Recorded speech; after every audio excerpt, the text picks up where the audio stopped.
Surge, I think somebody hacked her stream. Don't worry about him.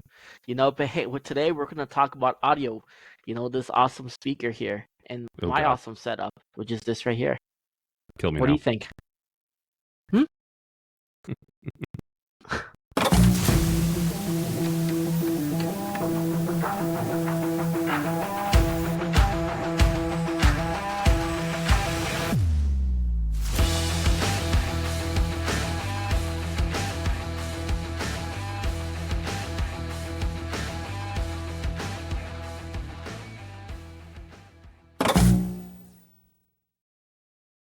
And All scene.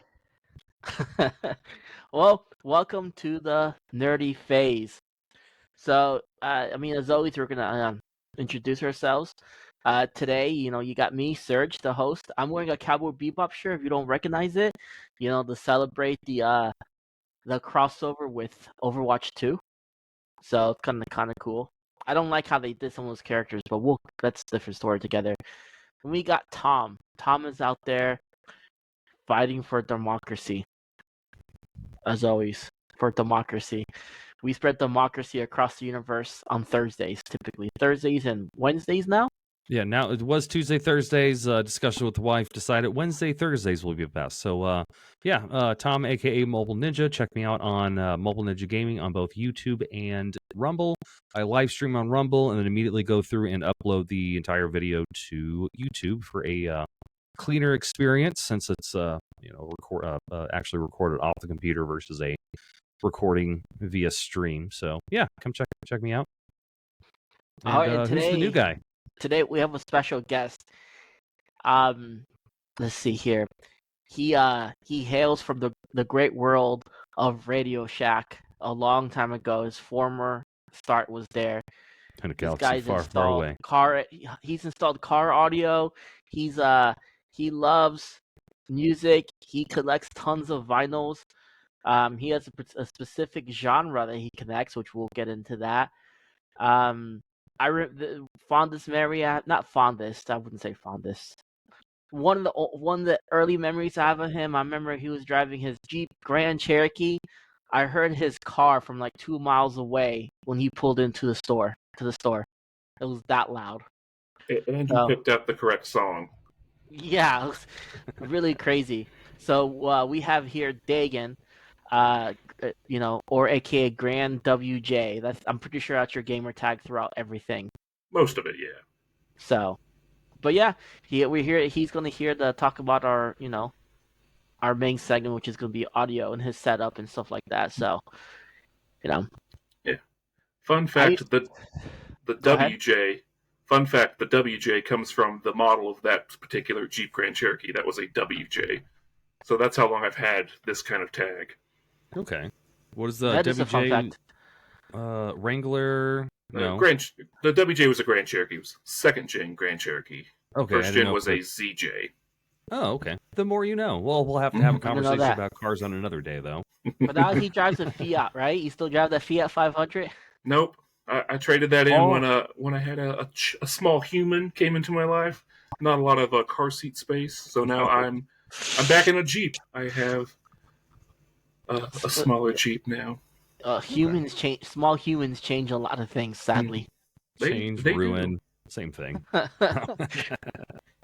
But anywho, let's just get into it. Let's talk about what nerdy thing we've done this week.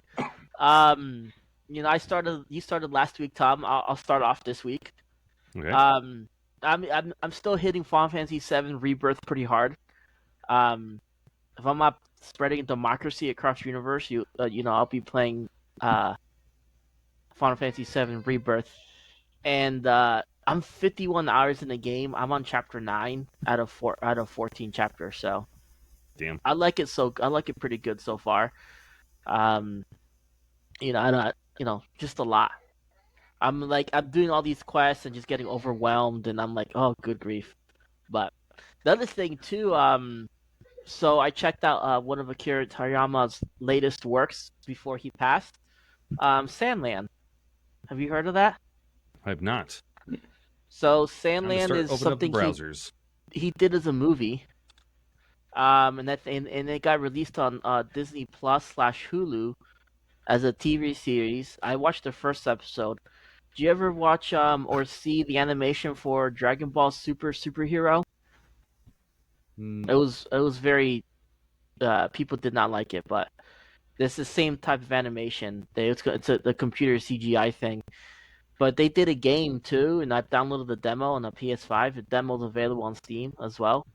Played it. It's just you walk around this small world and just try the combat of the game. I Are don't you think it's sharing? worth. It says you're sharing. I was going to share the screen.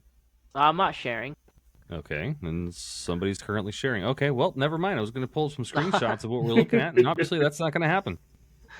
So, but yeah, it just it was kind of interesting. So, I don't think I'll pay $60 for that game. Honestly, I mean, if it was a $20 game, yeah, sure, it'd be fun.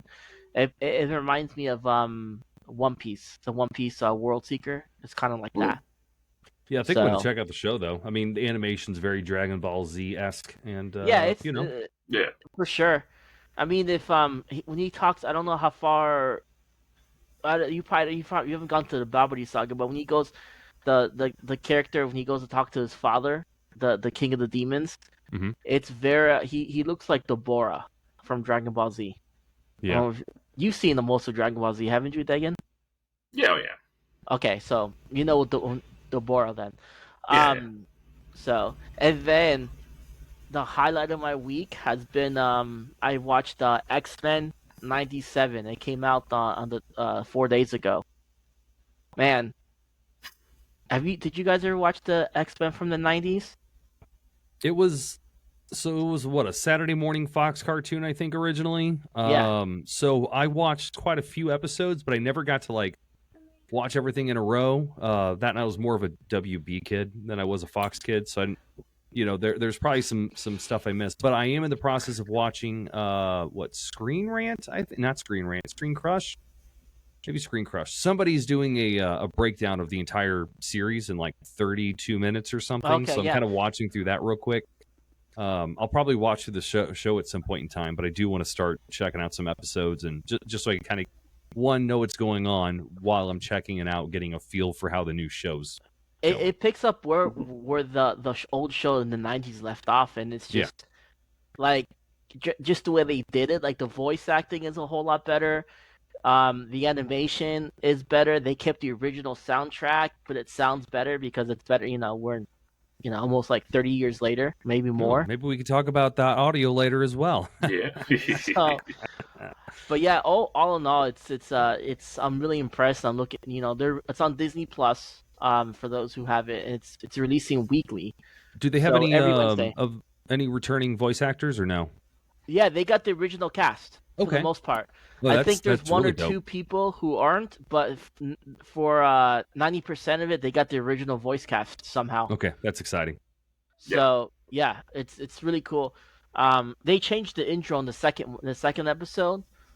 It's still the same song, but they changed the intro a little bit. And I'm not gonna spoil that because you should watch it. It's okay. I was about to say if cool. it's anything other than a then the entire show's fucking trash. That was my first thought. I was like, when I turn this on, if it doesn't do that song, I'm done with this show. We're not watching it. No, perfect. And it's on my TikTok. The Nerdy Face TikTok. I recorded the intro. Just beautiful. Okay. I'm super impressed with how they did it, and really looking forward to it. So. Yeah, I'm excited to get to it. I'm going to let it air a few so I can binge it instead of the week to week. Yeah, I'm a week to week guy. I hate binging. I'm gonna try to watch week to week. That's how I watch everything, all my anime, week to week. I don't binge. If I'm obsessed with a show or super like into a series, like anything like Star Wars or something, I'll go ahead and watch it week to week. But since I like the show, but I'm not invested in the show, yeah, I'll probably do the same thing, or at least let it go halfway so I get to start watching an episode here and there. I've been watching I started One Piece in 2010. I caught up, and then I've been watching week to week ever since. I blame him. Oh, there's a little boy. Hi. I blame Dagan for getting me into One Piece. Yeah, it's his fault. So yeah, I've been All right. watching One Piece week to week for a lot longer than you have. So Yeah. So he got me into that forged in the Naruto. fire. So he not introduced me, but like said you should watch this anime when it was already 500 episodes in. I'm like, yeah, I'm not watching. He put the so pressure you on you to finally get that spark going. Yeah. So, but it's all good. All right, Tom. What about you? What nerdy thing have you done this week? So I'm 8 years behind or something, but I finally got my first Xbox One. I mean, obviously I've got my PC rig and everything, and games are so much prettier on my own PC versus, on an older console at this point in time. So, but what? Are we talking about an Xbox One or like Xbox Series S or X? I think Xbox One. I don't even know. All I know is I'm able to play a bunch of my old 360 games, and I'm, It is an Xbox One. You didn't pay $500 for it. No, so actually I haven't even paid for it yet. So my grandma's been having me go over there, help her with some, tech stuff like getting a TV set back up, having issues with her printer, so I've been going over there for the past couple of weeks. And then I was over there on Friday, and so my Aunt Karen gave my grandma a Wii, the Xbox, because grandma wanted a Wii so she could kind of like play some super easy games, on her free time. Because, she's there alone, so why not do some bowling or something? And then for some reason, my grandma decided to get her stepkid's Xbox One. So she doesn't want. So my grandma doesn't want it. She's like, "Oh yeah, I was just gonna take this back and sell it on Marketplace or something." I'm like, "Okay, hear me out. I will get you a Wii, and you just give me this Xbox One." And she's like, "Deal." So I could find a Wii over at this game shop nearby my house for like $80. It comes with one controller, one nunchuck. That's whatever. So I'm gonna pick that up, drop that off, and then at that point it's officially paid for. And then a few months back, my wife was cleaning our 55-inch LG 4K, just LED LCD TV, nothing too fancy, but she was cleaning it, and then next time we turned it on, there was a big, huge, thick line about this thick, just going down. I would cry. And then if you look at the bottom of the screen, you could tell it was some broken pixels. So like it was going to be hundreds of dollars to get the thing fixed. It's not worth fixing. No. If it was like a board issue, maybe, or if it was just kind of like a power supply issue, maybe. But yeah, for the actual LCD, no, not worth it. So I went ahead, and since we have the Xbox now, and we're going to be able to do 4-player split screen, 2 people, players 1 and 3 aren't going to be able to see what the hell's going on. So I'm like, God, can we just got our tax returns in? Can we just get a new TV? So we now have a 65-inch 4K LED LCD. Now, I mean, it's nothing too. It's an ONN. Got it for $298 from Walmart, so it's nothing fantastic. But it's a 65-inch 4K TV, and I'm extremely excited right now. Okay, I won't burst your bubble then. Yeah. No, I understand. It is literally the lowest of low tiers, but it's better than a 32-inch 720 TV, and I'm happy with that. It's for the kids, right? That's for the kids. Yeah, I mean, my gaming setup. I if I want to sink money into a display, I'm going to spend $1,300 on like a 27-inch, curved computer monitor, gaming monitor versus spending on the TV, because like we literally just do it just to have something on the background. And again, since we got the Xbox, because we've got the Switch. Yeah, we've got the Switch, but the Switch doesn't have any good like 4-player first-person shooter games. So I've got World at War, I've got Modern Warfare 2, I've got Halo. Go sit down. So we've got so many games available. So this way, I'm actually going to be able to sit down and teach kids what screen peeking is and yell at them. And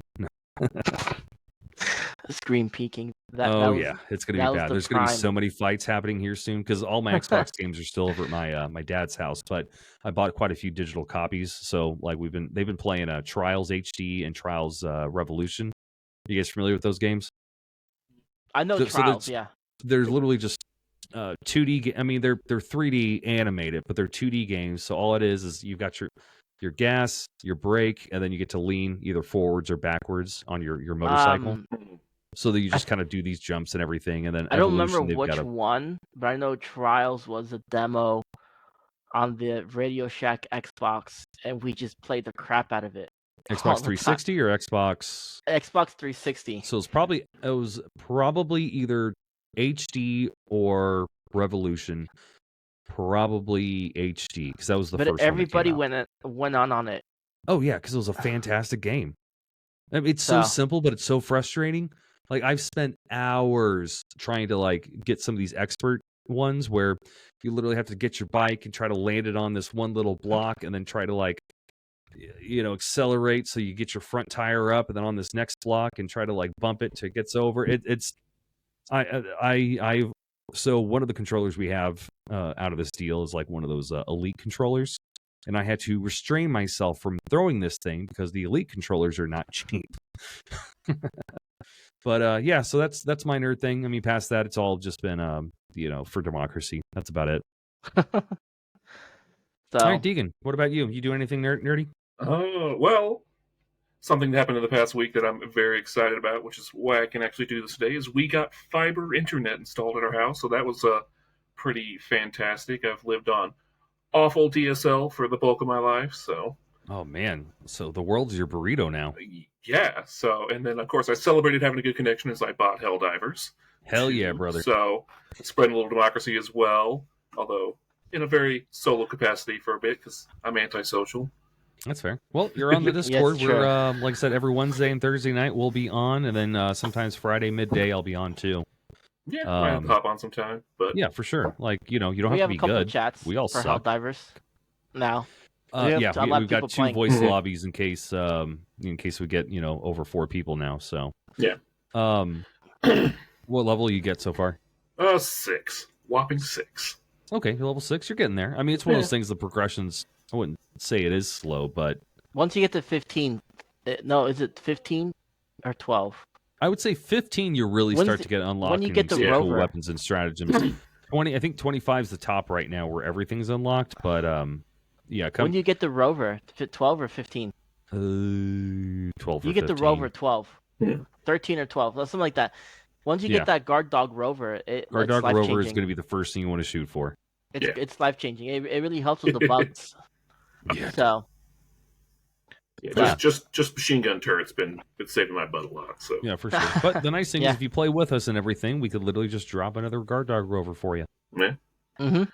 So yeah. So I play a lot of free to play game called World of Tanks.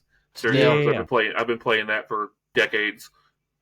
So they're doing a collab with Teenage Mutant Ninja Turtles right now. So I've been working on kind of progressing through that Battle Pass season kind of ordeals, kind of how they do them. So they do seasons. I'm more of a World of Warships guy. But that being said, though, I do enjoy the franchise in general. Yeah. So I haven't played Warships in a long time. When it first came out, I was into it. Yeah. But yeah, no, I might have to download and we'll have to get down sometime. Yeah. No, I love me some good World War, just old war stuff. Yeah. Fascinating. Hell, one of the games that we had was Hawks. What is it? Tom Clancy's Hawks on the Xbox 360. Mm-hmm. I'm looking at all these different planes. Like, oh, that's that's a Fox bag. That's F4 Phantom. That stuff fascinates the shit out of me.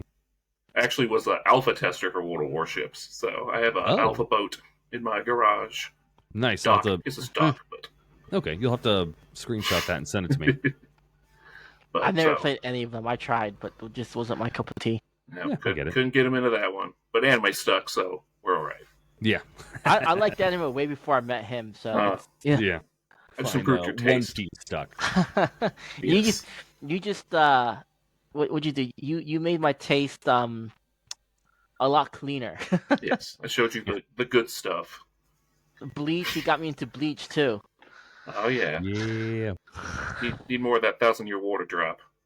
And now I just watch everything on I just find it like it. My latest thing is No, I was gonna ask him what's his favorite Gundam.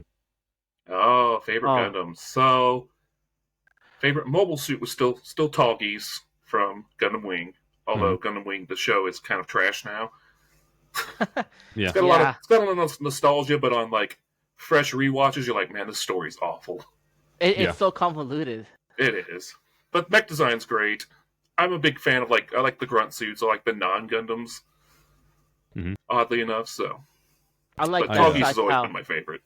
That Saitao custom from Gundam Wing Endless Waltz. Gundam Seed will always have a place in my heart. Apparently, a lot of people shit on it, but that's the first one I ever. It's the first one I ever watched. So, which one? Gundam Seed. Oh, okay. Yeah, Gundam Seed is good. It's just it felt like the tween remake of the original Mobile Suit Gundam. Okay. Oh, the tween remake. it's a modernized version of the same story of the original Gundam. It's good. I've watched it. It got a lot of hate when it kind of came out from OG Gundam fans, but honestly, it's good. So yeah. See, before I met you, I had watched Gundam Wing. I knew that. Well, yeah. Outlaw Star, Cowboy Bebop. Because we had Toonami. Yeah. Oh man, I always watch Zoids on Toonami. Yes. I forgot which one it was, but there was the Blue Liger, and then there was this big snail thing that they carried everything around in. I need to find that show because I want to start watching that again. God, I want to spend money on Crunchyroll, but I just don't want to spend money on Zoids. I don't think Zoids is on Crunchyroll. Really? Yeah, I'll check. I don't think it is. I'll check. I mean, Crunchyroll has a lot of stuff, but I don't think it's on there. If it's on Funimation, maybe it might be. Yeah, no, I'm not sure. It can be obtained by ways, but it's always yeah. So I need to get into Dagan also got me. He also showed me how to BitTorrent everything. Yeah. And for a long time, I was into up until 6-7 years ago. I was all about BitTorrents and downloading everything, and now I just pay for everything. I don't, Yeah. So I'm sure he's like, oh. Hey, if you got the money, power to you. It's only $7.99 a month for Crunchyroll, and it has everything I want. So Crunchyroll's honestly. And then as far as music, my Apple Music is included in my Verizon plan for free, so it works out for me that way too. That's one of the things. Honestly, touring music and stuff, I really don't feel all that bad about it. Don't get me wrong, people need to make their money and whatnot, but at the same time, if your music is that good, if you really want to make money off of me, tour. Come to my city. If you're that good, I'll come see you live. You'll make your money that way. But otherwise, it's okay, well, the music's there. I like it. I mean, granted, I've got, I pay for, what is it? I pay for YouTube Premium, which gives me YouTube Music. So I really don't have a reason to, steal music anymore. But, back when I was touring, that's kind of my philosophy. If I really, really liked you, I'd go ahead and buy your album and everything. But for the most part, again, if you want to make money, come play a show. So I got Spotify Premium, and I'm like, if you want my money, you got to press your music on vinyl. So yeah. So and the reason I quit torrent thing and all that stuff like that is for Love of Life. She did it makes her feel uncomfortable, and she doesn't like it. So I'm like, it's all good, it's fine, it's not a big deal. Yeah. So with ex-wife, I didn't care. I just torrented. So. Yeah. I never got Coxa for one thing, and I don't get it. I've torrent. I mean, I downloaded tons of stuff, movies. I had 500 gigabytes full of movies, 2 terabytes full of anime, and then one day I downloaded Paw Patrol seasons 1 and 2 for my kid. Oh man, they got me with Paw Patrol. Yeah. Don't fuck with Nickelodeon. No, it's the kids stuff. They're like, that's their cash cow. It was Viacom. Yeah. It wasn't even Nickelodeon. It was Viacom. Yeah. Viacom just sent them cease and desist this. I'm like, oh, okay, wow. I'm sorry. Yeah. Viacom and Disney, you do not. No. Oh, I had every single Disney movie on a hard drive before. I downloaded all of them. Yeah, no, you guys have seen that South Park episode where Mickey Mouse, starts kicking the shit out of people. Yeah. Don't fuck with him. So, but anyways, that brings us just why don't we just jump into the nerd news? Nerd news. All right. One thing I want to point out, Ghostbusters: The Frozen Empire. Mm-hmm. IGN gave it a 4. out of 10. 4 out of 10. Really? So, well, I'm really curious now because obviously nobody liked the all-female cast. the all-female cast was supposed to be a reboot. No, I get that. So I'm just saying nobody was a big fan of that, but I wasn't either. But the new one that came out, the one with the guys from like Stranger Things and stuff, I still need to watch it. But I've heard Afterlife. It was good. Yeah, I heard good things about it. So I'm wondering because it's got similar cast, right? Yeah. So it's a direct like sequel. Direct sequel. Okay. So I wonder how either A, they screwed up that bad, or B, if it has anything to do with. Well, you haven't seen, so I'm not going to spoil a whole lot, but it's kind of like it gives a homage to a lot of stuff, especially to Harold Ramis because he's dead. So pretty Afterlife much or Afterlife, Afterlife gives a Harold Ramis, the actor's dead anyway. The guy who played Igor, or Egon. Sorry, not Igor. Egon. He died in real life. Harold Ramis. And so the movie, doesn't have Egon in it. It's his kid, not his kid, but his niece or something, and she's a Spangler. No, it's his. It'd be his granddaughter.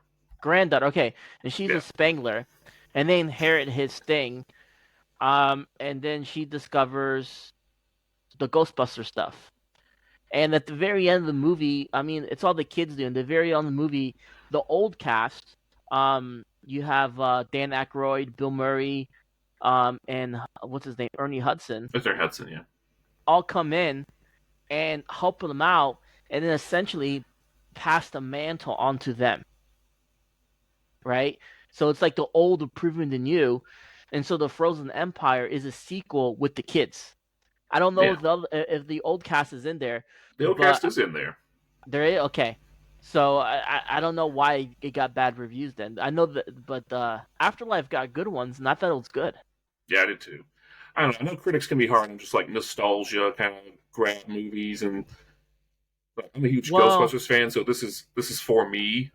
But just as a movie critic, I don't know. I'm very hard on movies too. I most of the time I do agree with the critics, which is funny. So I've been finding generally the lower the critics give it, the better the movie's been. Like, not in every single scenario, but like look at the Star Wars movies, super high reviews from the critics. Movies were trash. I'm trying to think of some other movies, like the Mario movie got really low, critic scores, and everybody loved the movie, including me. So, has anybody seen the new one or no? The which one, Frozen Empire? No, I don't know if it's out yet. Oh, okay. It came out this weekend. Okay. Well, if anybody goes and sees it before I do, which is very probable, then let me know. Well, I plan on seeing Godzilla, the new Empire. Yeah. Just because I like Godzilla, as we discussed last week. Yep. So, but anyways, and then in World of Gaming, did we see the trailer for the 1943 The Rise of Hydra? Looks interesting. Yeah. I'm kind of skeptical though, because the last Marvel game they released, the Avengers game, like that, was bad, real bad. I mean, I would say this one has a higher potential of doing well due to the fact that it's kind of its own story. Yeah. Because the Avengers game, I mean, I didn't play it, so I really can't speak too much about it, but I feel like, just watching it's kind of the same gameplay as the new, what the hell do you call that? The Suicide Squad game? And I feel like those games have never been my cup of tea. I know people who like playing those games, but they get boring, repetitive, and I'm just, I'm just not feeling it. So I'm hoping with this having a fresh story, maybe the story itself might be enough to get it over the finish line. Yeah. From my experience, it's been like whenever Marvel releases team-based games, Like, we're gonna focus on the Avengers. We're gonna focus on the Suicide Squad. We're gonna focus on the Guardians of the Galaxy. It seems that the team-based ones are just not as good.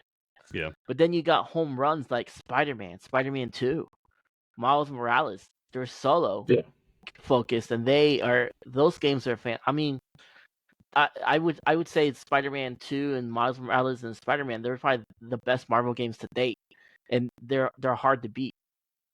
So they and then you released a got the teaser trailer. So have they discussed what gameplay it's going to be yet? Do we know anything yet? just No? the teaser Okay. trailer.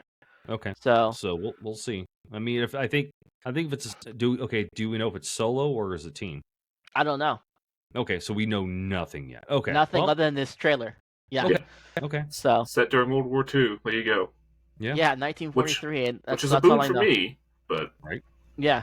So and then the next piece of news, I thought was the biggest piece of news, the fact that the Epic Game Store is coming to not just iOS, not just to Android, but iOS as well. yeah. Like, where you can directly download from the Play Store and the App Store. I mean, the Epic Game Store is kind of on Android indirectly, because you can just download the Epic Game Store APK and install it in your thing and play Fortnite. Yeah, it's nice But to be for able to do Apple- things with your equipment. But for Apple, that's huge. Yeah. You know, especially after the whole debacle they had. That was a with dig that, on Apple. I want you to know that. I'm alone, and I'm alone tonight. Yeah, you are. both of you are Apple haters, and I'm the only one here who likes Apple. So I mean, I respect the product. I just thought you were smart enough to be able to actually use technology and not have, Big Brother tell you how to use it. I don't use my phone like that, like I used to anymore. But it's whatever. Yeah, let's face it. still. Yeah. So, I like my blue messages. Okay, I don't like the green text messages. I like my blue messages. So Disappointed. Yeah. I mean, I got my first Android phone from you, Serge.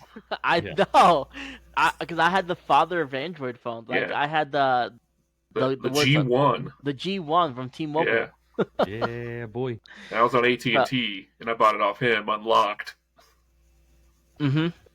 Yeah, because I had upgraded a different Android phone. Yeah. Well, Serge, I I just switched want to you to Apple. know, despite what you think, your shit does stink. I use a Pixel now, so I'm still on like core Google ecosystem. Yeah, I mean, you would think, like, I would be Apple, not be an Apple guy. I am. Yeah, I've got the 21 Ultra, and like I want to upgrade it, but honestly, I'm very impressed on how the battery's holding up. Of course, I have everything dumbed down, like screen resolutions at the lowest.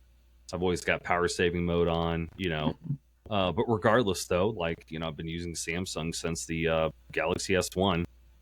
Hey, I'm like, the funny thing is too, I was Tom's Samsung rep. yep. Yeah. So. Yep. But yeah, no, I'm thinking about getting a gaming oriented phone, but at the same time, if I do that, it's not going to be water resistant. So I'm still split on what I want to do next time I need a phone. But I don't need a new phone now, so I'm going to hold off. So, and then more movie news, Beetlejuice 2. Yeah, boy.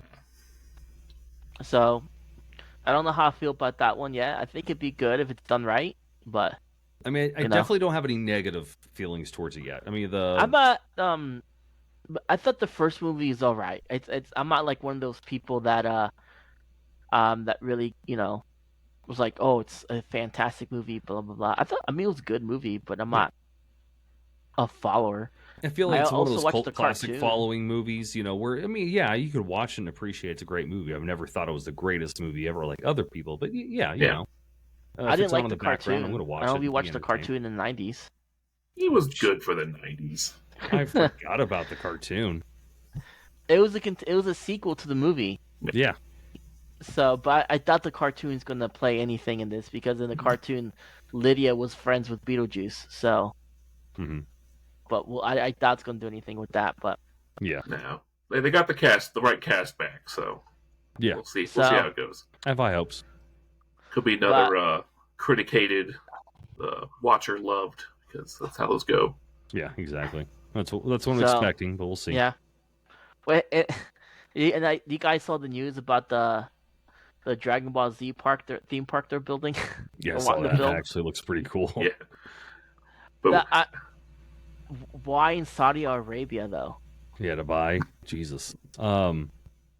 money. I mean, they got the money there. Of course, I wouldn't.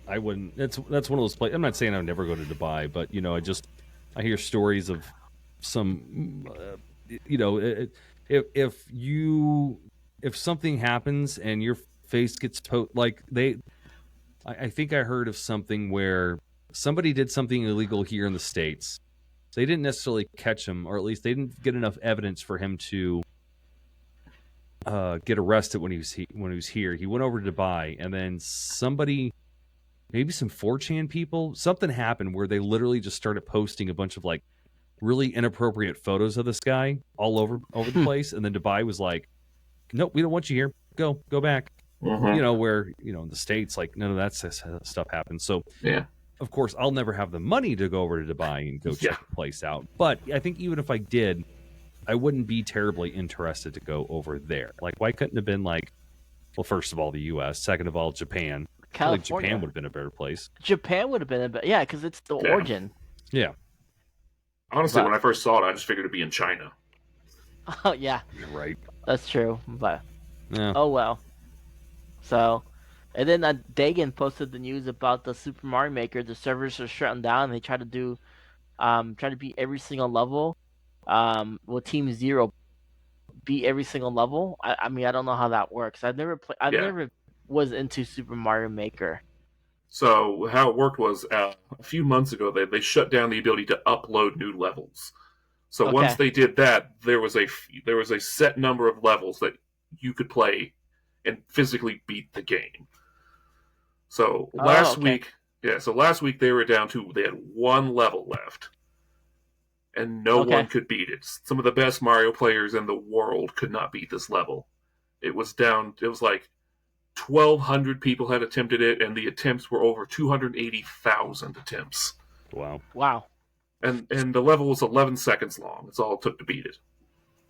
Oh, so, do we know if these games are even beatable? So, in order to upload them to the Nintendo servers, you had to beat the level yourself. You had to to show it was possible. So, there's some controversy because this final level, the creator finally came out and said that because everybody thought that he had used a tool assist, a TAS. Yeah.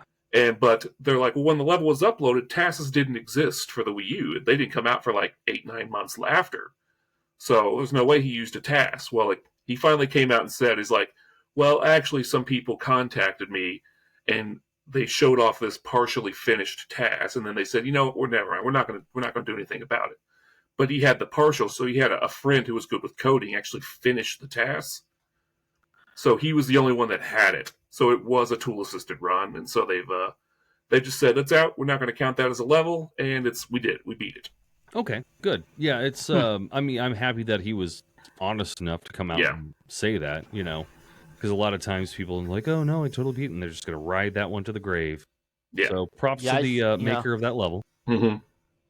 Yeah, because they were down to, there was only like 16 days left until they were shutting down all the servers, so you can't even play the game anymore. Wow. Yeah, and it's so at this point, it's the 24th, so 15 days left now. Yeah, so they're officially done, but I think people are still going to try to beat that one level just because it should theoretically be possible. I thought they already beat it. Didn't they beat it? No, so they never beat the last level. It's called Trimming the Herbs. And they just struck it from the list because it was a tool-assisted. And it's nearly... Yeah, I see that because it was a task all along. Yeah. So that was big news because, like I said, there was over 280,000 attempts to beat that level. Wow. Yeah. And some of the best Mario players in existence couldn't do it. Yeah, because IGN, the podcast, they did an interview about it, and this one guy, it was a Nintendo voice chat, and he talked about it, and he was like, he's like, it's impossible, we can't do it. So yeah, it was like 10 frame perfect, pixel perfect inputs in a row, or something crazy like that. Interesting. So, but all right, well, that's interesting. And Mario Maker 2 is still going to be around, so play that. Yep. What else we got? We got a new show coming up on Paramount. What's that new show? Ark. Oh yeah, Ark, the Hey, animated series. So it's out, I think. Yeah, I think so. So yeah, I was watching Halo. With fucking trash as that is. I hate that I'm still watching it. Oh god, it's so painful. I have the same story. Yeah, exactly. I'm not into Halo, so it's all good there for me. Yeah, so I ended up, one of the ads that popped up was Ark, and I wasn't even really paying attention to it. I saw it, but I'm like, whatever. And then you posted in there, and I actually started thinking about it. But like, I understand that Ark is definitely one of those like sleeper games. It does have a huge following of like super religious players, but I don't know anybody who plays Ark. Like, there's one girl. I know. I was just going to say, I just know there's one person, and it's a girl too, that plays it. Yeah, I went on a date with this girl, which I went ahead and ran from that one. Like, she was unemployed, didn't have a car, didn't have a license. I'm like, Jesus Christ, like I know. But she apparently had enough money that her and some friends spent some money and got you could spend money on Ark. You get a server going. So kind of like one of the issues that we're having on Pal World when we're playing, like if you want to do anything to progress your character, it's not like you could jump from server to server with your character. 1, 2, if the host of that server is not playing, you do not have access to that server. So I kind of hope Pal World, honestly, that's what Pal World, maybe we should like reach out to Pal World and tell them, hey, with all that money that you don't know what to do with right now, that's what we talked about last week. But yeah, maybe start doing it to where like we could pay you $10 a month and then we get to keep a server open. I think that'd be pretty cool. But going back to Ark though, yeah, like I said, I don't know anybody who plays it except for like one person I've ever met in my life. But apparently it's cool enough to pull up a video, a TV show about it, which like, it's, I don't know enough about the story. I feel like they should have just done another Jurassic Park show, which I know there's a Netflix show animated. The boys were watching that a while, and it was pretty good. But it's like I don't know. I guess I'll have to watch a couple episodes, see what the whole shtick is. I was trying to see like how many views it has on Twitch. Oh, you mean like trending? Yeah. But it's considered survival, right? Yeah, I'd say it's survival open world, survival, crafting. Yep. Yeah, it's literally Pal World with dinosaurs.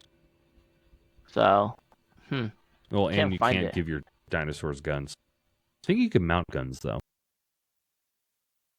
But oh well. Whatever. Yeah, it was a shock to me too. I'm like, that kind of show? Like, I know some people liked it. I didn't think it was like greenlight a cartoon kind of, love for it. But they're greenlighting all sorts of stuff for video games because video games is trending. Some executive's daughter played it. Yeah, it's probably.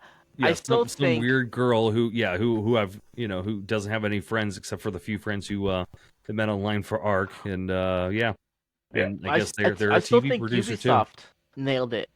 What? Ubisoft nailed the perfect animated cartoon. So, what's that? We talked about it in one podcast. It's on Netflix. It's called Captain Laserhawk. Oh yeah. It's have you seen it, Dagan? I've seen bits of it. I haven't watched a ton of it. I keep forgetting I need to watch that. It was good. It's just Ubisoft characters, and then I don't know. It's just they do weird stuff, and it's cool. Yeah, Dagan, are you a fan of the? Oh my god! Just thought about it. Blood Dragon. Far Cry. Are you a fan of the Far Cry series? Yeah. Okay. Have you played Blood Dragon? Oh yeah, played a lot of Blood Dragon. So yeah, from what I've seen, it's very Blood Dragon-esque. Yeah. It's part of the name, but yeah, super over the top 80s. But it's got like so it's got characters. A character from Assassin's Creed, like there's a frog, and he represents the code of the Brotherhood. And then that game Beyond Good and Evil, it's got both those characters in them. And just I can't remember. Oh, it's got Rayman. Rayman's in it. So you see this movie and it's gonna change your image of Rayman. I'm like, oh my god. So bring the rabbits in. That'd be fantastic. It'd be over the top. the rabbits are in there. Yeah. Oh, they I'm are. sure they are. Okay. They are. Yeah. I know you hate the rabbits. I love. I the hate the rabbits. rabbits. Fucking hate them. God, them and the fucking minions. Screw both of them. No. Yep. So like like. And he Rabbids likes King Looney of Battle? Tunes too. Like he likes Looney Tunes. He likes slapstick comedy. Apparently, I like Looney but he Tunes. doesn't Yeah. like them. I don't like rabbits. Yeah, that So- logic does not track. No. Yeah, I mean, like Mario Rabbids, the first one was okay. Mhm. I didn't mind it, but then I got the second one, Sparks of Hope, and the rabbits were just so annoying in that game. I'm like, I can't play this. I cannot play this. So Keep telling myself I'm going to buy and beat that game. Still Oh. haven't. iPhone's rotten to the brain. That's what it is. Yep. so, but anyways, and then let's just touch the. There was a few more things in news, but we'll just do the fun one. True Moo is coming out with Blue Milk, Star Wars Blue Milk. So So here, So let it'd be me cool. let me do a quick search. So can I you, actually had real Blue quick, Milk, can though. you check your share settings? Like just cancel everybody from sharing or whatever. It just Search. says someone else currently sharing. Yeah. That's weird. Are you sharing something, Dagan? Come No. on now. I mean, who the heck knows with this setup? But my button just says the same thing. Someone is currently sharing. Who that someone is? Yeah. Maybe Maybe somebody really did hack the hacked. stream. Maybe someone did hack the stream. So interesting. But I can't stop the share screen. So maybe this time we're just not gonna share anything. Sad face. We're a work in progress, guys. So but but anywho, why don't we Yep. just get right into the topic at hand? Yeah, I can't find Here. anything about where to buy that stuff. Is it even out yet? I don't know. It's posted on IGN, and IGN's never really posted fake news. They try not to post rumors either. All right. Okay. I'm But yeah, a I big guess fan of moving on. IGN.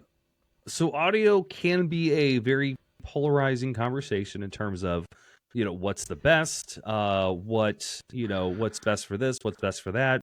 Best So headphones. starting off, what? The best headphones. No. See, there's that Yeah. iPhone rod again. Yeah, it looks like you've got coming out of coming out of your ear from that one. What's that movie? Yeah, but look, Ben I got the Stiller little movie. case. Yes.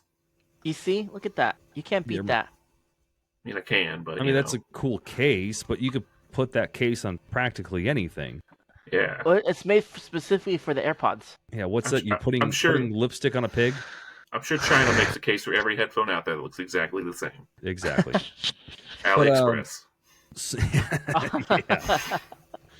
Yeah, headphones from wish.com. But Deegan, so starting off, I know you have a Dagan. I keep wanting to say Deegan. I'm sorry. He hasn't corrected you. He's just. Yeah, true. It's been said every way under the face of the earth that I mean, as long as we're close, no. yeah. So, you are more of a vinyl guy. So let's start off and let's just talk about what is your audio setup right now. All right. So my whole setup currently is a vintage equipment. So I have my turntable is a Marantz 6200. It's a fully automatic turntable from late 70s. My stereo receiver is a Marantz 2216B. So it's AM/FM stereo receiver. It is 16 watts a channel, 2 channels. That's the 2 and the 1 and the 6. Mm-hmm. So it's the baby, but it puts out plenty of power. I've got a cheap cassette deck because I don't do a lot of cassettes, but I have it just for if the whim strikes me, or if I find something just weird or cool at a flea market or something. Yeah, you're already going retro. Yeah. Might as well go retro. Right. I'm And surprised you don't have not Betamax. What's the 8-track? Is that it? 8-track's not great audio. There's a reel-to-reel, so the big tape reels that would spin. Yeah. I'd love to get a reel-to-reel. Reel-to-reel is extremely expensive to get into. I'm surprised there's not. I mean, granted, I haven't even looked, but even if you're not doing retro equipment, maybe just new newly manufactured. I guess, are they still manufacturing any of this stuff? I know they're So, manufacturing turntables, but They manufacture turntables. You can get a quality new turntable. It might not have a lot of the features. Like, I don't think anybody knew they don't manufacture automatic or semi-automatic turntables. So that's where automatic is you hit a button and it'll move the stylus and like sit it down on the record, and then when it gets done, it'll pick it up and return it without touching it. So, and semi-automatic was you put it down yourself, but then it picks it up and returns it at the end.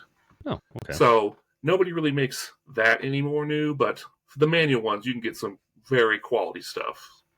Yeah. That new, but as far as like cassette decks and reel-to-reels, nobody makes them anymore. Like there's a cassette deck, but it's cheap. Yeah. I mean, if you go vintage, why not use Macintosh? There's vintage as it gets. Yeah, because I don't have like $5-10 grand laying around for one piece of Macintosh equipment. I know it's ridiculous. I can't remember which one's called, but I saw this one Mac amp that had the tubes and everything, and they glow. Oh yeah. Oh, it's gorgeous. They got the green glow under them. Yeah, that black and green is the trademark Mac colors. Mm-hmm. Yep. Yeah, the fun fact, they powered, who was it that I can't remember what year, the Wall of Sound, all powered by Macintosh amps. Oh, that's a Best Buy thing, right? So yeah, it was by the Grateful. I think it was Grateful Dead. I'm not sure. Yeah. They did the Wall of Sound. It was like 28,000 watts, all powered by like Macintosh amps. So, but I can give you a whole spiel on Macintosh. I don't remember it now. You don't remember your sales pitches? No, I don't remember our sales pitches. I mean, anybody walking into a Best Buy and like that's looking at Macintosh equipment, they're just there to buy Macintosh equipment. You don't need to sell it to them. The thing is like how no one walks into Best Buy to buy Macintosh. I mean, you might get one person. If I win the lottery, I'm going to go to Best Buy to buy some Macintosh because I want to hear Macintosh tube amps, and if I can just go there and buy them and bring them home, I will.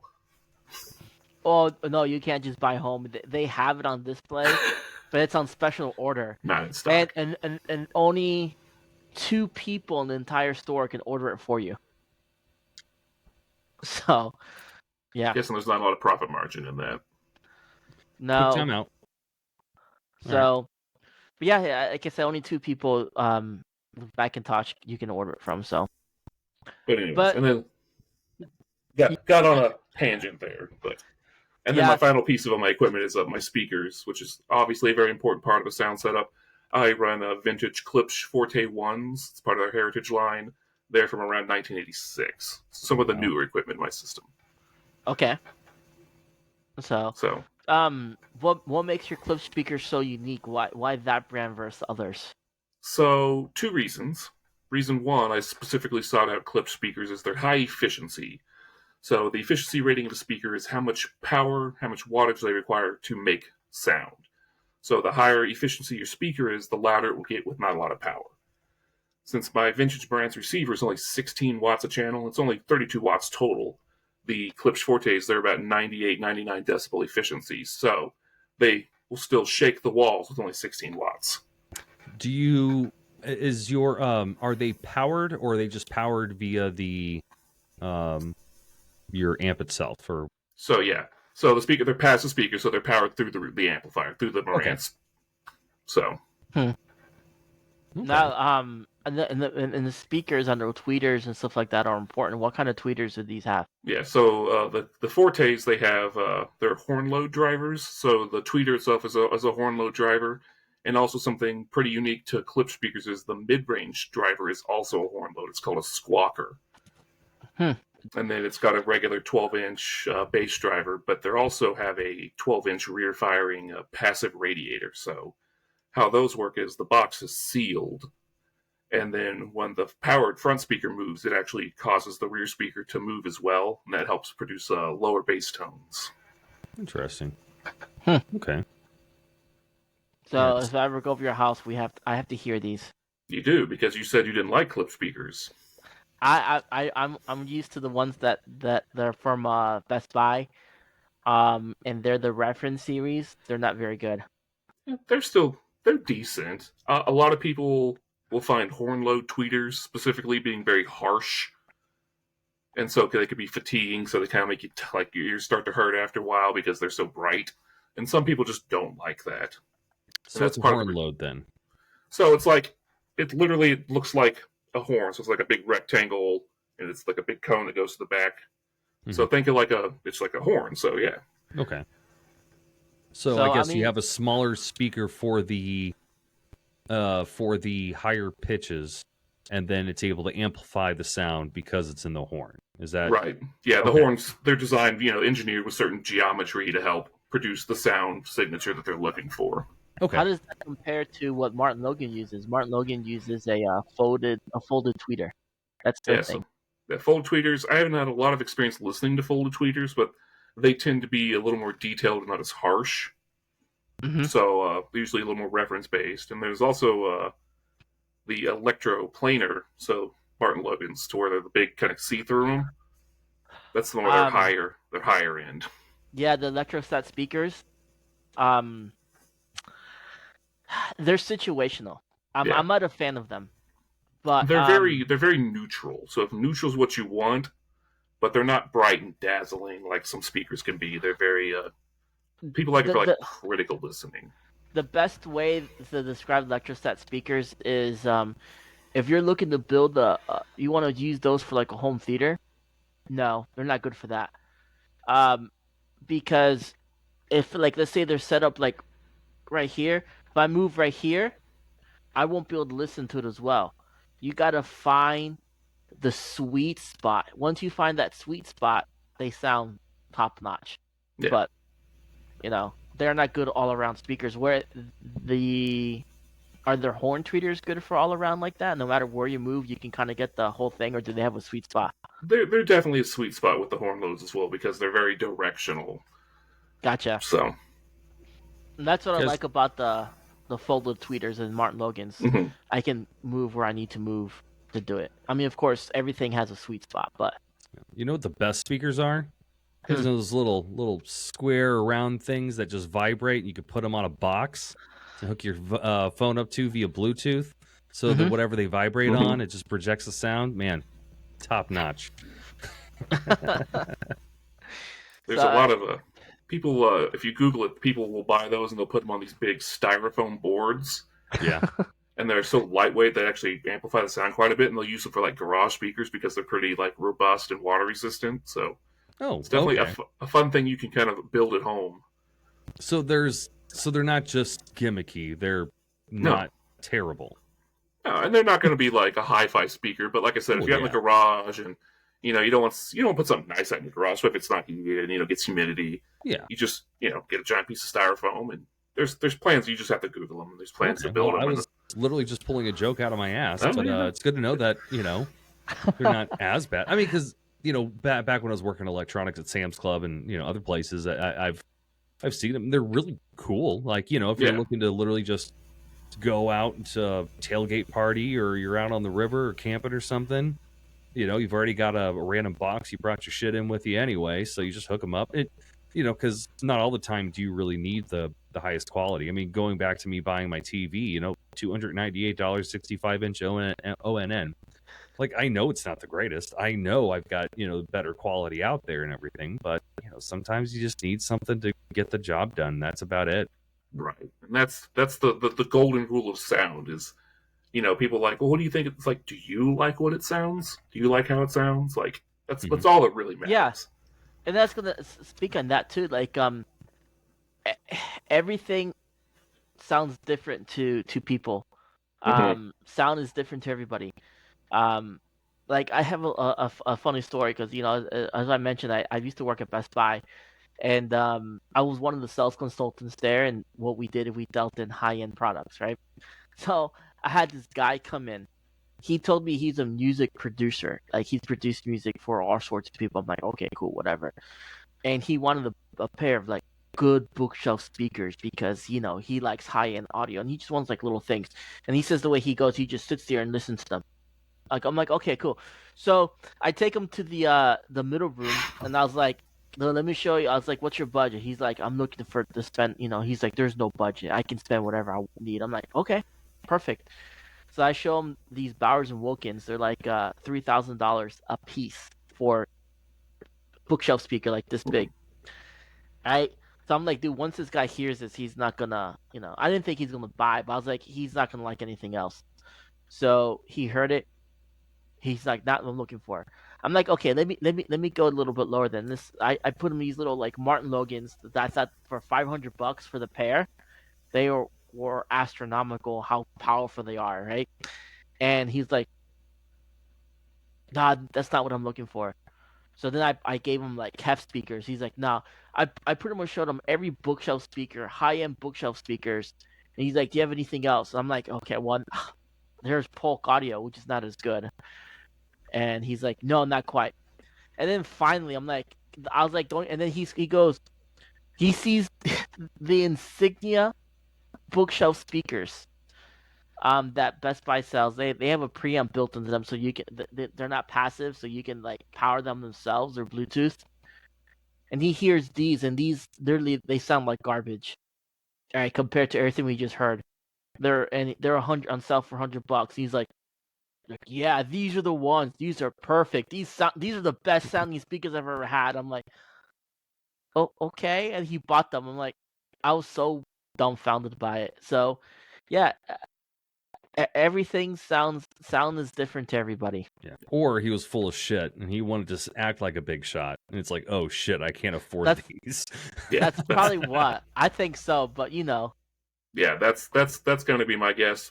I mean, him claiming to be a music producer, they actually do have a very specific signature they're listening for.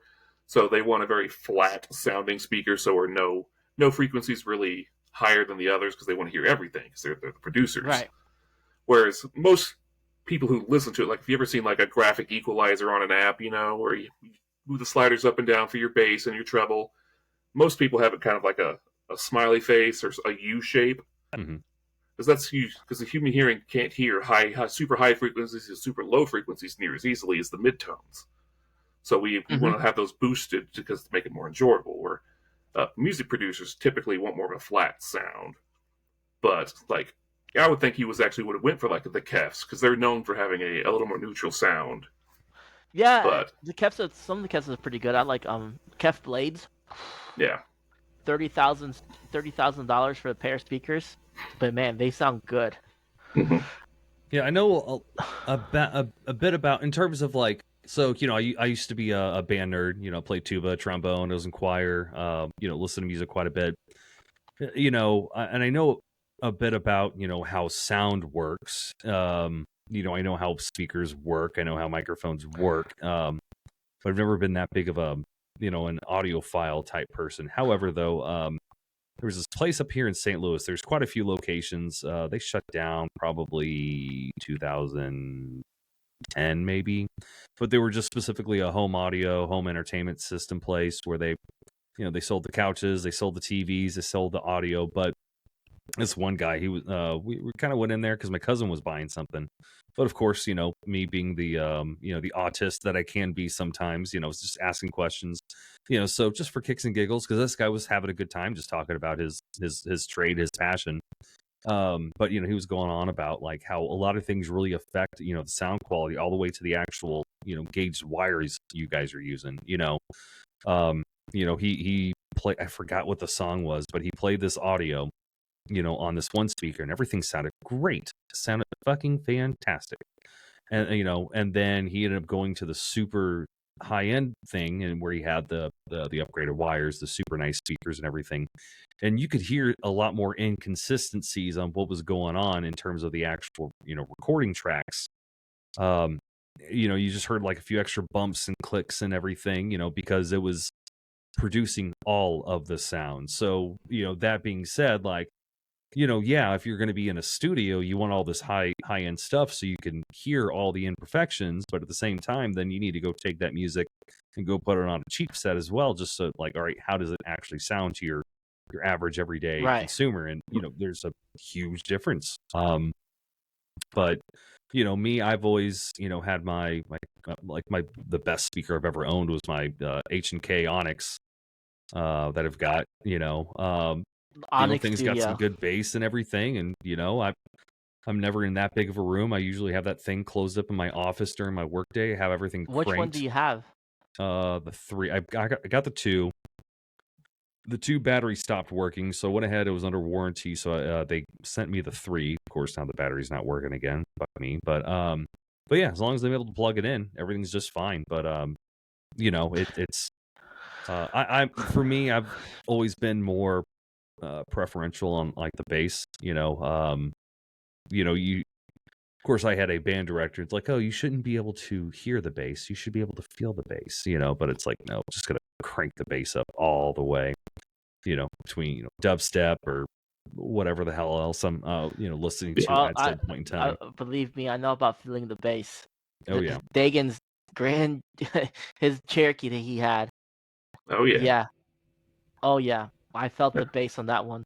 Yeah, that setup was what? It was the 412s with the 2,000 watts on the 12s.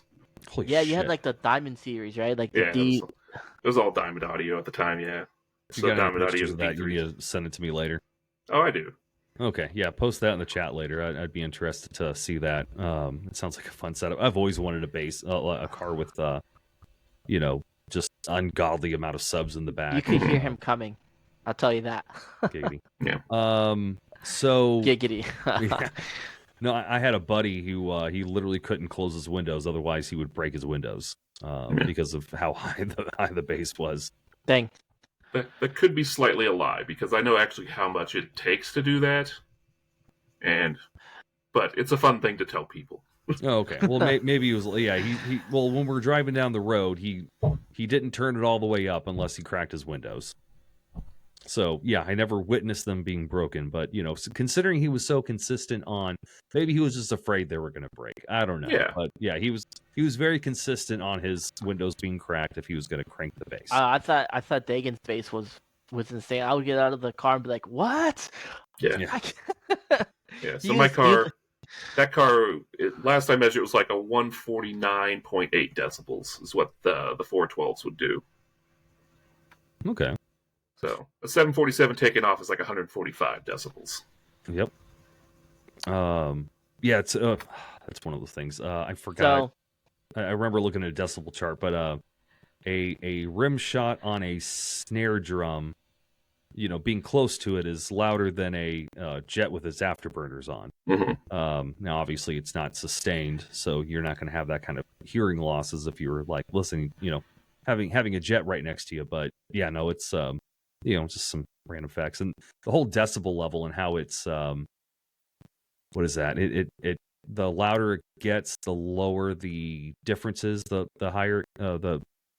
Hold on, you guys know how do I phrase this? So if let's just look at 1 mile would be 5 decibels, 1 to 5 decibels, but then if you go up to like 130 to 131 decibels, it's only like 20 feet. Obviously I'm using feet as just like as a gauge to show what the difference is. I'm correct on this, right? So yeah, decibels are it's. So for reference, like I had my 212 setup. I used to do sound stereo competition, so Decibel Wars. Mm-hmm. And I ran 212s with 500 watts, and I would do 147 decibels. Mm-hmm. And then I doubled the cone areas up to 412s, and then quadrupled the power. Now I got 1.5 decibels gain out of that. So yeah, you hit a point where to get 1 more decibel, you almost have to double everything. Yeah. It's an exponential growth. So there we go. Yeah. I was about to compare it to warp speed. If you could ever get to warp 10, because the faster you go, it just keeps getting smaller and smaller. So with your particular setup, what do you mainly use it for? So my home stereo? Yeah. So I mean, movies, audio, or it's only audio. It's not set up to be a television setup at all. It's only for vinyl. I've got a Bluetooth adapter, so if I want to stream something from Spotify, I can do that. Come on, Sergio, there's speakers. How are you supposed to watch TV on a speaker, you dumb at me? But it's also vintage. There's no controllers for anything. Yeah. So yours is a 2-channel then? Yeah. Okay. That's yeah. Surround sound didn't exist in the 70s. Yeah, just left right audio. That's now there was quadraphonic sound, and that's a whole different thing, and we're not going to get into that. But so what kind of vinyls do you listen to here? But okay, continue. What kind of vinyls? So the main thing I collect when it comes to vinyl is I actually collect video game music on vinyl. That's kind of what got me into vinyl. I was just on the internet and like, oh, you get that on vinyl? Like I've always kind of like wanted to get into it, but it was never really like music that I was like I had to have on vinyl. And then one day I came across this post and it was Legend of Zelda. It was Zelda on vinyl, and I was like, I have to have that. And that, yeah. Yeah. And so that started me down the deep rabbit hole that is video game music on vinyl. How deep is it? I didn't know it was that deep. Really? So there is like the normal, legit producers of music, and then the video game world itself has this weird underground of unofficial bootleg releases that are hard to come by. You have to, it's kind of, we call Fight Club rules, so you just don't talk about it a lot. It's a lot of secret groups, so you have to kind of be in the know in the community and be like a trusted member, and then somebody just like slides into your DMs and like, psst, I got some vinyl, you want in? Be like, yes, please. So are these people like what, have their own vinyl workshop in their basement or something? Because I would imagine some of this shit's copyright, or are they actually getting licenses and stuff? Oh no, they're not getting licenses, but pressing plants like money's money, and you just check the box saying that you've got the rights. And as far as I know, I don't do it, so I don't know for a fact. But they're pressed, and there's only so many pressing plants in the world. Okay, it was kind of a dying art, and at some point in time, people just stopped building new machines. Yeah, and that's partly with this new resurgence in vinyl. Is there's giant delays in some manufacturing because all of a sudden it's huge again, and nobody makes the stuff to make it anymore.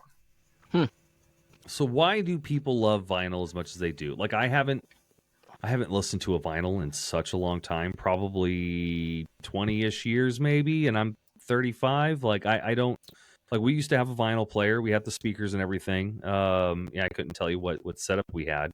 It wasn't any automatic or semi-automatic anything. It was just, one of those basic, two tall towers, and then you had the amp, the disc, well, the vinyl player and the cassette tape player, with your two decks on it. But so I mean, is it?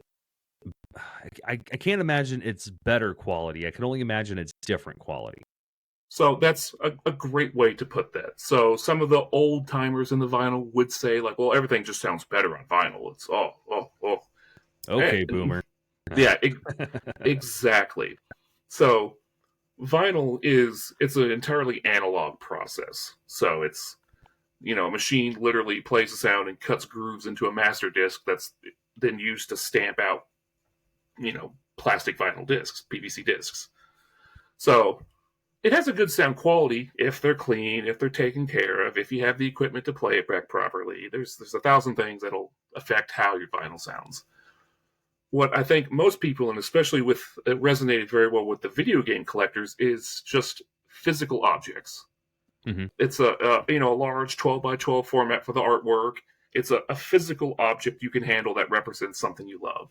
Yeah, it's same way you would collect just NES cartridges or GameCube games, or it's just it's a physical format you can just hold and touch and experience. And for some people, it's just the ritual. Like one thing I noticed when I got into vinyl is how often you get on Spotify or your Apple Music or Google, whatever music app you use, you listen to part of the song, you just click next. You click next, you hop around, you jump around. When I got to vinyl, you hit play, you listen to the whole side. You don't experience an album like that hardly anymore. No. It's so easy to just like, next song, I don't listen to this. And then, you put on a vinyl, you start listening, you're like, oh, I forgot how good this song was. Because it just plays. Oh, yeah. No, there's not a whole lot of, because, any, media, I've got my playlist and I listen to my specific songs. That's about it. There's, it's super annoying. So, we've got our Kia Carnival and everything. And, I've got my playlist, but then every once in a while, my wife's in the car and she doesn't want to listen to my music at the time. So I play, I know that a problem like for sure. Yeah, like a 90s, 90s alternative playlist. And then all these songs pop up and I can't well, since I'm driving, I can't go and like the song and put it in my playlist, and then I completely forget about it. But the only albums that I've really been listening the entire thing through has been like a couple electronic albums. So like one of my favorite ones is Zed. Oh my god, I can't think of the name of it. Here, I'll find it here in a second. But the cool thing though is like the entire album is an experience. You know, Clarity, yeah. Clarity, there we go. Yeah. Yes, that's exactly what it is. Electronics music is also one of my big things. So okay, yeah. So you're in good Clarity company. is a fantastic album, start to finish.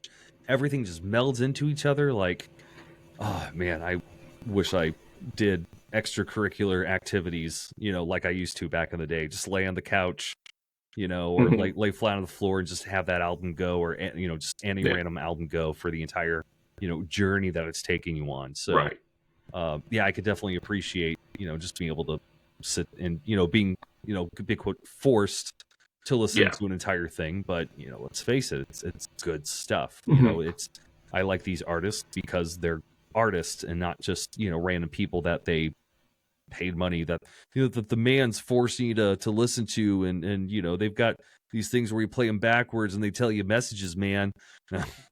Yeah.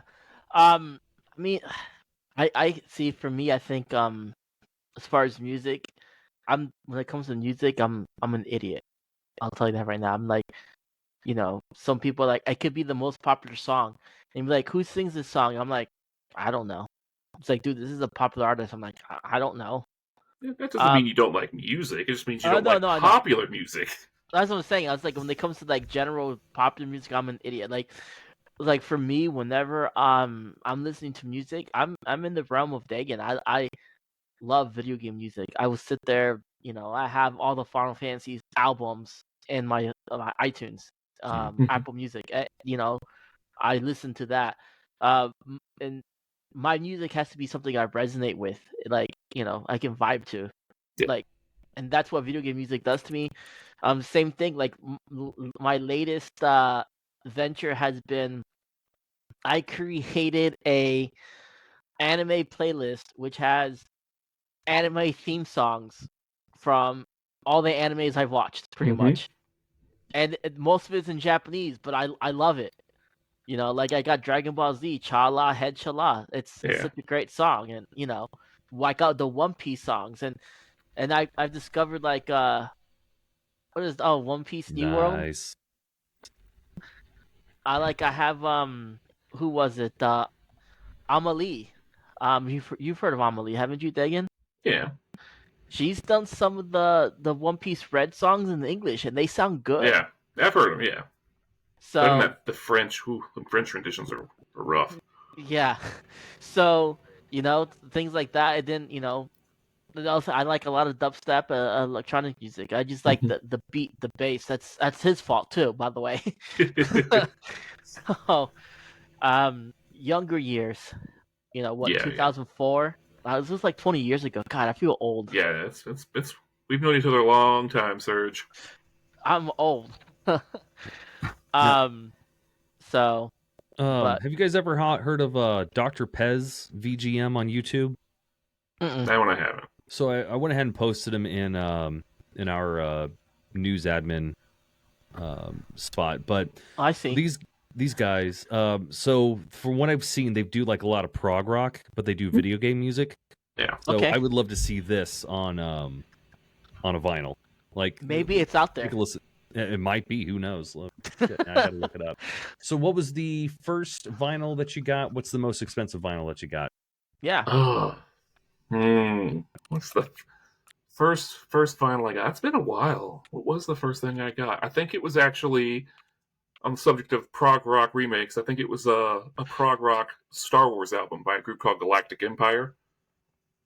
I love Star Wars music too, and it just was one of those things. I was just like, up to what is that one called? The band is called Galactic Empire. I actually have a couple of their albums on vinyl, but it was one of the first records I ever got was one of their albums. All of a sudden you said Star Wars and Tom was like, what? Yeah, then I got hard. Oh, I think I think I've heard them before. Yep. Yeah, I've got the video up right now where they're in the freezing chamber. Yeah, I've seen them. Yeah, they're good. But Yeah, Tom is one of the few people in my life that I met that actually knows Star Wars. Yeah, I know Star Wars. I know some Star Wars. I'm a little behind right now, but I know Star Wars. I don't know a lot of the extended stuff. So yeah, that's my shit. Core movies, Clone Wars cartoon, the Filoniverse. Yeah, I know some extended stuff, but Tom over here, I think he's the only person I've ever met that could probably trump me. Yeah, that's hard to admit. Nice. So first. Most expensive is. So I try not to buy stuff aftermarket because aftermarket can be extremely expensive because stuff just gets rare and sought after. Yeah. I mean, I've spent a couple $100 on like box sets. Okay. So I've got one here. I'll show you. This one was probably, I think this one was around $180. So this is, it's hard to say. It's the Wind Waker. Okay. So it's Zelda Wind Waker. It's got this cool map on the back. Oh, that's dope. Oh, it's even got a liquid in there. Yeah. Okay. So it's like the whole ocean map. Okay, that makes sense. And this one's Wind Waker is very underrated. Yeah, soundtrack especially. We're doing it live, so 3 albums. Okay. So it's the whole soundtrack. Wow. Okay. Now, have you listened to all your vinyls at least once, or do you open not some? You just don't. You just leave sealed. So nothing I leave sealed. Sealed's actually not very good for records as collecting. They can be damaged by staying sealed. Oddly enough. Okay. Yeah, probably. A lot of them don't actually come sealed anymore because shipping them sealed can be dangerous. So the Best Buy is doing it wrong then. Well, I mean, major studios are still going to do it just because it's the norm. But yeah. But as far as what I've listened to, I'm a little behind. I'm probably like 98% listened to everything. I've got a small stack of stuff I've gotten in the mail in the past month that I just haven't had time to get around to. Okay, but everything you've already gotten, you've listened to for the most part? Oh, yeah. Okay. I usually don't buy anything that I don't plan on listening to. Yeah. So there's some of that, like granted, the Wind Waker stuff I totally listen to because I love it. But, yeah, in general, though, that would be pretty... I mean, I would imagine not wanting that box set to be damaged by any means because that is a really cool box set. Yeah. And when we were talking about the Shady Underworld, that's an unofficial release. Okay. So that was not the work of Nintendo. Now, granted, the people that do these underground releases are extremely passionate people and put just tons and tons of love into the work. So it's not like bootleg kind of gets that bad, imitation as being like a cheap cash grab knockoff. The Vinyl World, they don't do that. They go pretty hard. Yeah, it's an art. Vinyl World's the okay. vinyl itself, I mean, because a lot of these vinyls, aren't just black. They're different colored and everything. Yeah. On top of that, then you've got the actual artwork, the box art, and obviously the amount of detail and everything they put into that particular box set. Again, it's not about obviously it's about the music, but it's about the art. The work that they put into it. Right. So a lot of these, are they the original soundtrack, or are they like prog rocks or electronic or EDM mixes? So yes to all. Like that's just the original soundtrack sourced from hardware. Okay. Because usually a lot of the groups take pride in how they source the audio as well, especially with video games. I mean, you can get a lot of the audio through emulation or ripping, but a lot of people like to source it through original hardware for authenticity. But there's prog rock, there's prog remix, cover albums, rock cover albums, there's lo-fi cover albums. That's been pretty big. A lot of lo-fi stuff's been coming out lately. I like some good lo-fi stuff. Yeah, there's some fantastic lo-fi stuff, and a lot of that stuff is licensed. It's pretty easy to obtain through regular means. It's stuff that everybody can get and enjoy. I'll say my favorite lo-fi stuff is Animal Crossing lo-fi. It sounds really good. Yeah, and I have some Animal Crossing lo-fi on. Oh, really? Yeah. KK Slider's the man. Yeah. In fact, I actually didn't know. I didn't know who KK Slider was until just recently. So. Or in Japan, it's Todekeki. Wow. Yeah. So this is just original music, but this is official from Nintendo. Oddly enough. Oh. So it's Todekeki music. It's Animal Crossing music. Huh. This is a Japanese release, but pretty commonly imported. But this was a very rare actual officially licensed Nintendo, because Nintendo doesn't like to license or anything. It's like they hate money. Yeah, right. Yeah. A lot of the underground stuff is Nintendo stuff because they hate money. They don't want to do it. Yeah, but one thing, I had a discussion with my wife probably a couple weeks ago about, because I found 8-Bit Big Band. I don't know if you guys are familiar with them. I've heard of some of their stuff, yeah. Yeah, go on YouTube, find them. It literally just, but all they do is they just take video game music and they turn it into, big bands. So, you've got a full lineup of trombones, trumpets, saxophones,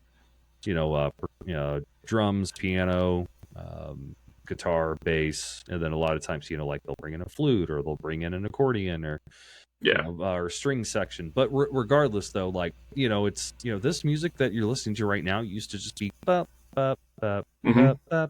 no, if you really think about it, these are trained musicians who are making this music. They just have technological limitations, so now you're listening. Hell, what is it? I'm pretty sure Helldivers wasn't some kind of studio recording and everything. It was probably all, AI, not AI, but computer generated. But, right. But they still at least put in the work to make it sound like it was an orchestra. That's fantastic. It gets the feel, because it's so epic sounding. Every time I drop, I'm just like, Yeah, and it's one of those things you really start breaking down the music. Like you're dropping. Well, what's the music doing? It's dropping, ba ba ba ba. Because you're falling. It's, people take their music very seriously, and it's really nice when a lot of people take these old 8-bit music and they turn it into actual, live performances. Because not saying that I couldn't listen to 8-bit music, while I'm driving down the highway and be perfectly happy, but really seeing, trying to get a taste of what the original artist was hearing in their head, before they actually put it down on hardware. It's fascinating. It's beautiful. Shit. 8-bit music I love it. It's cool. I think. Go ahead. I credit a lot of the old 8-bit NES sounds. That's what got me into electronic music still today. Is I fell in love with those bleeps and bloops from the old NES tones. Now it is still fantastic to hear them rendition, but I could just listen to the bleeps and bloops all day long. Oh man, one of my favorite songs. There's this I don't know if it's a single YouTuber, probably multiple YouTubers, but they would take Mario Paint, and there's the music section in there, but they do the Final Countdown. Yeah. But honestly, I think that's the best version of Final Countdown.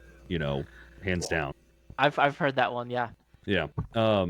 They did a lot of stuff with Mario Paint, little tangents. So you remember? You guys ever watch Homestar Runner? Oh yeah. Yeah, I speak Homestar. Yeah. Okay. The guys who started that originally started on Mario Paint and went from there. Oh, kind of cool. Keep my scroll button down, all my ladies in check. Haven't found the spare keys to my apartment yet. What? The email. What? The email. The double deuce. Yes. little brother. I installed that light switch so you could turn on and off the lights, not have little cheat raves. Cheat. The system is down. Fun fact, Strongbad has a vinyl out, and I own it. What? Very nice. I have a lot of those songs on vinyl. Yeah. Even Strong Badia and things like that. Yeah. I don't remember what all's on there, but it's fantastic. Well, Trogdor was on Rock Band 3, Trogdor! I think. Rock Band 3, Right. yeah. Yeah, Trogdor was in Rock Band 3. It was a hard song. Oh, yeah. It was so metal. Oh, man. That's crazy that, they have that on vinyl. Tears of the Kingdom, they've got vinyl out yet? Yes. Okay. No, not Tears of the Kingdom, sorry. Okay. Breath of the Wild, though, I would Breath imagine. of the Wild, yes. Tears, I do have to say, the Tears of the Kingdom, the soundtrack, I have it. I don't think it was as good as Breath of the Wild. They're both, honestly, they're both lower tier for me as far as Zelda soundtracks. I agree. They're a lot more atmospheric, Okay, so I agree on that, but I would say their main themes are 100% on point. You know, so the teaser trailer stuff, you know, that sax part, you know, just and then all the memes that came out of that were fantastic. And then in the main theme, you know, I always listen to it. It always just gives me chills. So hold on, I just had the theme in my head for the hold on, not that theme. Hold on, let me TOTK main theme. Too bad we can't fucking share anything right now. Yeah, I Serge, jeez. There's this little thing in the background on the second time after you do the chord modulation. Yeah. And it's just that one thing. It's just like, oh man, that lift. Oh, so good. Speaking of sharing things, I looked it up to why.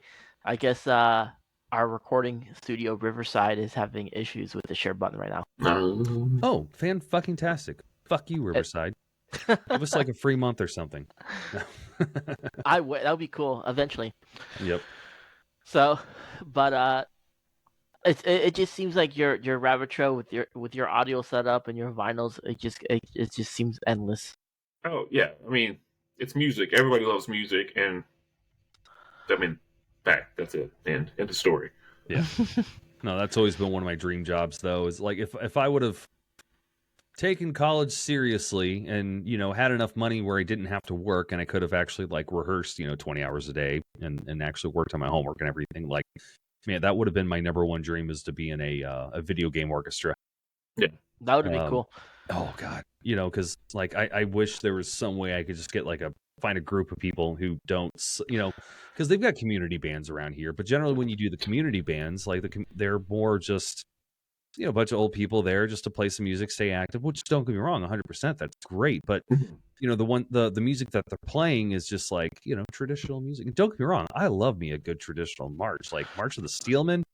Man, what a nice little few trumpet riffs in there and whatnot. But, you know, I wish there was a community band that specifically focused on video game music, because I would love to just play some video game music.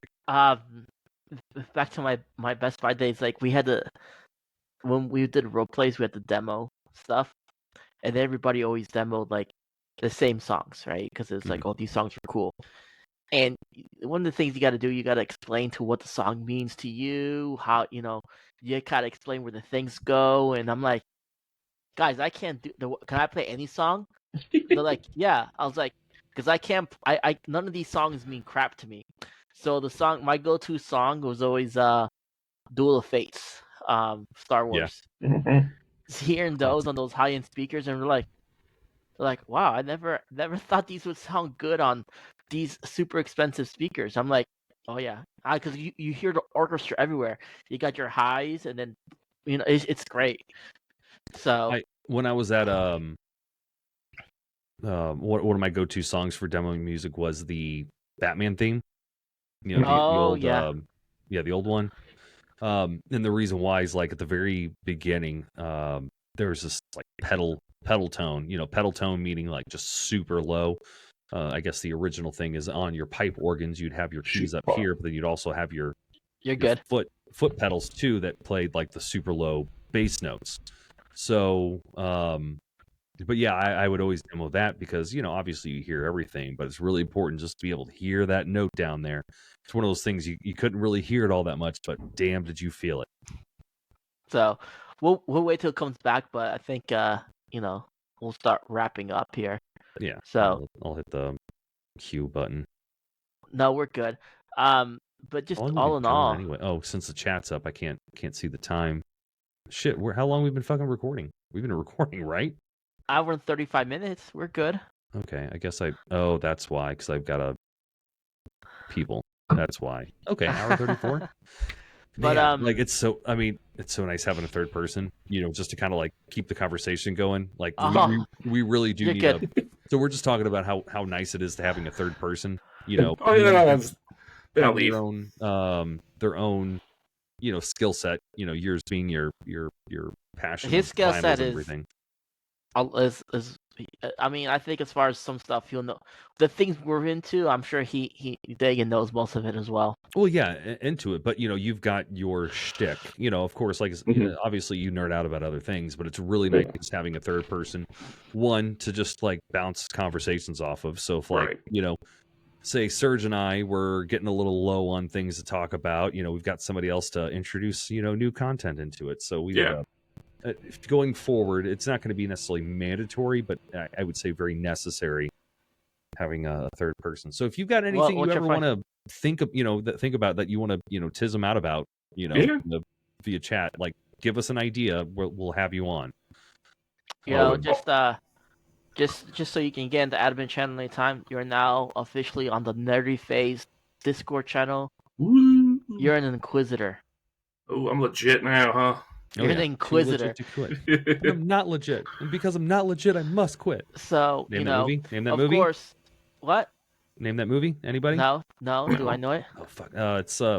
It tickles the brain, but it. Oh my god! It's the motorcycle one where he's a stunt driver, stunt guy, and he sucks. Hot Rod. There we go. Yeah.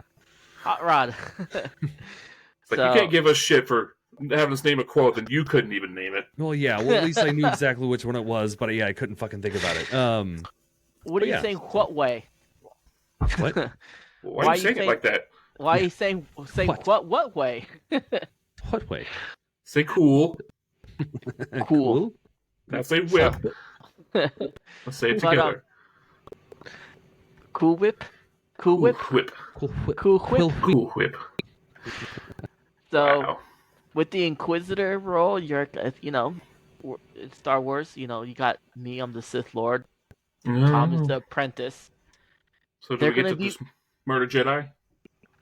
Yeah. They're going to be one Sith Lord, only one apprentice, multiple Inquisitors. Yep. So the apprentice has the same I think rights that'll as I be do. anybody, I guess, who we want to have. I mean, I guess you could always request to take yourself off, any admin stuff if you don't feel like you want to be on any future podcast. However, though, if you would like to be on podcasts as a because I feel like Serge and I are going to be the number one and number two. We're going to be on every episode, but then we want to rotate out people to just have different conversations. Keep we it can fresh. have 4. Exactly. Are you a Marvel fan?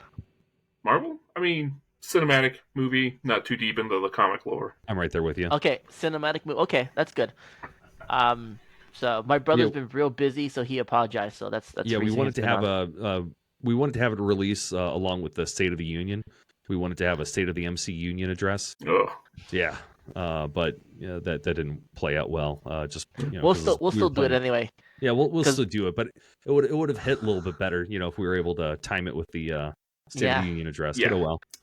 I feel like Marvel's running out of gas on the cinematic universe. They need to do something. That's a different podcast altogether. Oh yes, but I have my huge opinion on that one as well. So, but I mean, I think that's really. I mean, we'll just wrap up. That's really all we have. We'll just follow us on the Nerdy Phase. I did change my Twitch name. My Twitch name was finally released, so I was able to change it. I made another Twitch like an idiot and didn't realize I had one, and so I took my own name. When they finally released it, so it's now matches my gamer tag, and so it's Lieutenant_Surge66. So that is now my Twitch. I am on Kick as well. Same thing, Lieutenant_Surge66. I'm looking to if my internet can handle it. I'm gonna see if we can multi-stream for now, so that we're everywhere. Yeah. So and then check me out on Mobile Ninja Gaming on both YouTube and Rumble. Like I said, I live stream Rumble. It'll be Wednesdays and Thursdays now, and provided I don't have a shit ton of errands to run on Fridays, midday Friday as well. Dagan, are you on the social medias doing anything, or are you just existing at the moment? I pretty much just exist. If you are really into learning more about the video game vinyl side of the world, you can probably find me the best on a Facebook group called Video Game Vinyl Collectors. So just go to Facebook, search that. Fantastic community. Really bring your pocketbook if you're going to come. Yeah. You're going to need it. But other than that, no. I keep to myself. Yeah, don't tell your wife about your purchases. No. He's not married, thankfully. Oh, okay. Girlfriend. Okay. But still, it's different. It's your own pocketbook. Yep. All the bills are paid. Responsibilities. Yep. Do you live with her or no? Yeah. Oh, okay. So we'll catch up on that later. Sorry. So, but yeah, just like and subscribe. Nerdy Phase, the rest of everything. YouTube, TikTok. And a little where late. else? Everybody, make sure Instagram. you go get your go to w.com. Oh, the W. I forgot about W. I'm so bad. W, 10% off, promo code Surge. So, I am working other sponsors, by the way. So, we'll get there. We want to grow. Pay us. Pay Yes. us until we grow. But yes, so Nerdy Phase, everything, Instagram, TikTok, YouTube. It's all there. So my TikTok is full of stupid videos. I'm trying to break the algorithm. Is there a TikTok that's not full of stupid videos? No. Just in time for the government to shut you down. Oh yeah. Oh man. Speaking of, we'll chat. We can later. discuss that later. So, but all right. So at Nerd Fam or whatever fam or whatever Nerdist, I Just don't keep like it Nerd Fam. I don't know. What do you think? Take it, Nerd Fam. You think that's good? Or do you? Nerd Fam's fine. I mean, Yeah. we'll take suggestions. It's a working title. Working title, yeah. So Comment down below. Yep. comment down below. Yeah, Exactly. we do have a comment thing. Oh, yeah. So And then check out in the description for the Linktree. Linktree. There we go. See, it gets to this time at night. Like, I know what everything is. Can't fucking think in words. So, but all right. As always, stay classy. Deuces. Bye.